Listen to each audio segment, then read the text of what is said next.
नमस्कार। आज हम बात कर रहे हैं भारत के बजट 2026 की। अब देखिए, इस बजट को लेकर ना दो बिल्कुल अलग-अलग कहानियां सामने आ रही हैं। एक तरफ है भविष्य के भारत की एक बहुत ही शानदार तस्वीर और दूसरी तरफ आज की हकीकत पर उठते कुछ बड़े सवाल। तो चलिए आज इसी पहेली को सुलझाने की कोशिश करते हैं और इन दोनों ही पहलुओं को समझते हैं।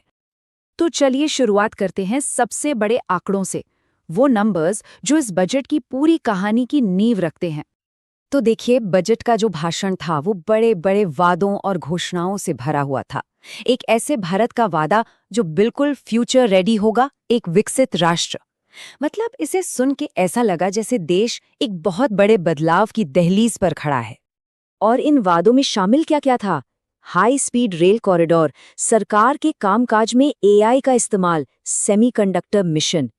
मतलब ये वो बड़े बड़े प्रोजेक्ट्स हैं जिनका मकसद है देश के इंफ्रास्ट्रक्चर और टेक्नोलॉजी को एक नए लेवल पर ले जाना। और यही वो हेडलाइंस थीं जिन्होंने सबका ध्यान अपनी तरफ खींचा। लेकिन इन सारे वादों के पीछे के असली नंबर्स क्या हैं? स्क्रीन पर देखिए ये आंकड़ा, 53 लाख करोड़ रुपीस से भी ज्यादा। ये है सरकार का कुल खर्च। सच कहूं तो ये इतनी बड़ी रकम है कि कल्पना करना भी मुश्किल है। तो सवाल ये है कि इतना सारा पैसा आखिर आता कहाँ से है? जरा इस चार्ट पर नजर डालिए। यहाँ एक दिलचस्प बात है। सबसे बड़ा हिस्सा, करीब करीब 1/4 उधार से आ रहा है। और उससे भी बड़ी बात, आम लोगों का इनकम टैक्स और जीएसटी मिलकर कंपनियों से आने वाले कॉर्पोरेट टैक्स से भी ज्यादा है। अच्छा, तो पैसा आता कहाँ से है ये तो हमने देख लिया। अब ये जाता कहाँ है? इस चार्ट को देखिए। राज्यों को उनका हिस्सा देने के बाद जो सबसे बड़ा अकेला खर्चा है वो है पुराने कर्जों पर ब्याज चुकाना। जी हाँ, कुल बजट का 20% यानी 5वां हिस्सा सिर्फ ब्याज में चला जाता है। इसके बाद नंबर आता है डिफेंस और दूसरी सरकारी योजनाओं का। तो चलिए बजट के उस हिस्से पर आते हैं जो भविष्य के भारत की नींव रखने का दावा करता है। देखते हैं सरकार का विजन क्या है। देखिए, इस बजट में ना टेक्नोलॉजी, मिनरल्स और एनर्जी जैसे बेहद जरूरी सेक्टर्स में भारत को आत्मनिर्भर बनाने पर बहुत जोर दिया गया है। जैसे सेमीकंडक्टर मिशन के लिए 400 करोड़ रुपए या फिर डेटा सेंटर्स लगाने के लिए टैक्स में बड़ी छूट।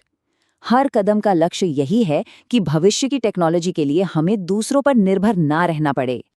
इसके अलावा एक और चीज पर बहुत फोकस है जिसे ऑरेंज इकोनॉमी कहा जा रहा है। अब ये क्या है? ये है हमारी क्रिएटिव इंडस्ट्री, मतलब एनिमेशन, डिज़ाइन, कंटेंट क्रिएशन, ये सारी फील्ड्स। और लक्ष्य बहुत बड़ा है, 2030 तक इस सेक्टर में 20 लाख नई नौकरियां पैदा करना। तो सवाल उठता है कि इन नई तरह की नौकरियों के लिए लोग कहाँ से आएंगे? तो इसके लिए बजट में युवाओं को ट्रेन करने की भी कुछ खास योजनाएं हैं।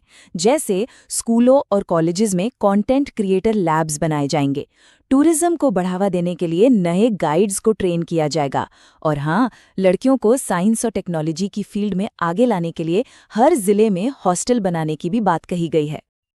अब तक तो हमने सपनों की बात की, लेकिन अब वक्त है सिक्के का दूसरा पहलू देखने का। कुछ लोग सवाल उठा रहे हैं कि क्या ये बड़े बड़े सपने जमीनी हकीकत से मेल खाते हैं?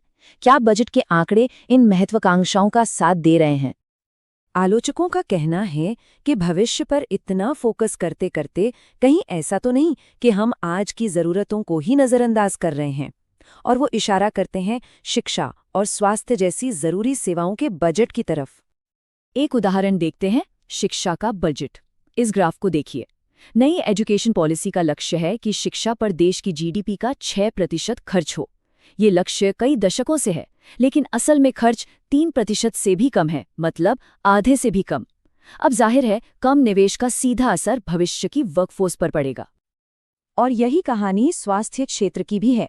वर्ल्ड हेल्थ ऑर्गेनाइजेशन की सलाह है कि इस पर कम से कम 5% खर्च होना चाहिए, और हमारा बजट करीब 2.1%, मतलब यहाँ भी हम काफी पीछे हैं। और इसका असर देश की प्रोडक्टिविटी और लोगों की सेहत पर सीधे सीधे पड़ता है।